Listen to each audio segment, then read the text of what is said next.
The following segment is sponsored by Providence Health and Services.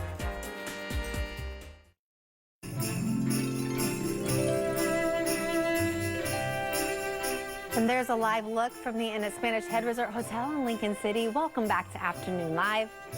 The happiest time of the year can be anything but that for many people. The pressures and stress of the seasonal demands can make joyful times difficult for many. To learn more about this, we welcome psychologist Dr. Jessie Chase joining us from Providence Behavioral Health. Dr. Chase, thanks for joining us. Happy to be here. Yeah, such an important topic. You know, we hear the most wonderful time of the year, and that's kind of slammed into our brains so much. But really, the holidays truly complicate mental health. It's called the holiday blues for a reason sometimes, right? So true. Yeah, talk about the holiday blues. What does that even mean? The holiday blues are feelings of sadness or maybe feeling more down, tense.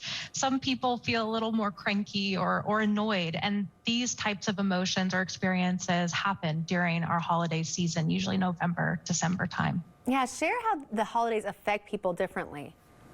There are so many ways that they affect different people different ways, but some common ways that we can see is that folks might have changes in their sleep schedules because of the holiday season, or even having problems going to sleep because they're thinking about the holidays and everything going on there. Some people, they're focused on finances and how are they going to do gift giving or having enough, and even just changes in eating habits, alcohol intake, and our mindset of just having really high hopes, really high expectations, and sometimes that can lead to feelings of letdown or being disappointed if it doesn't end up feeling the way that we think it should feel. Yeah, what are the best tools? What do you tell your patients as far as the best tools to manage the stress?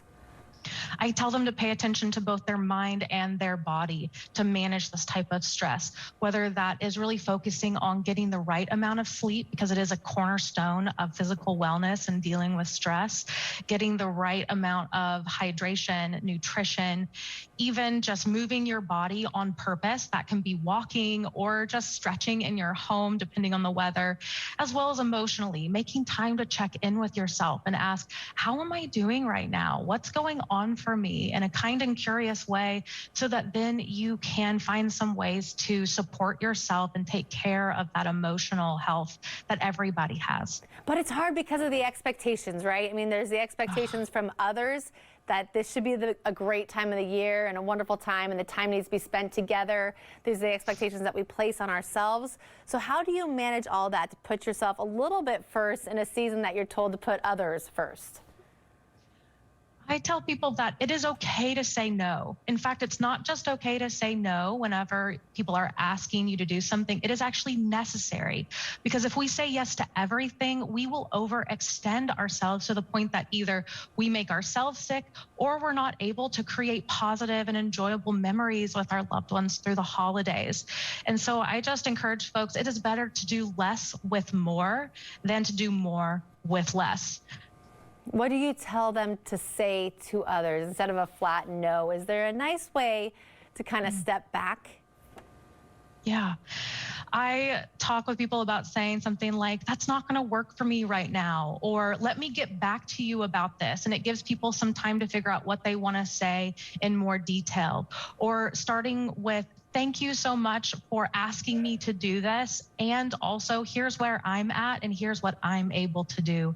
And it's just setting the expectation of what you are capable of doing so other people can meet you there. There are many people struggling always, especially, this year in many different ways, shapes, forms. What do you do when you know that someone you know, someone you love, a family member is struggling?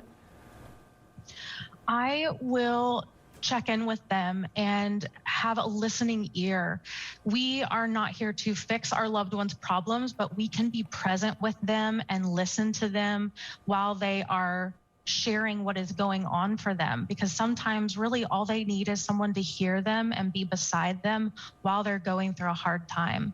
And there are also times when it is helpful to encourage them to connect with professionals to make sure they get that extra layer of support depending on what they share with you. No, absolutely, Dr. Chase, such great advice today. Thank you so much. Thank you. Yeah, and we'll have more information about Providence Health and Wellness Services on our website at KATU.com, and you can also call them at 503-216-2025. I'll have that information on our website as well. But don't go away. We'll be right back.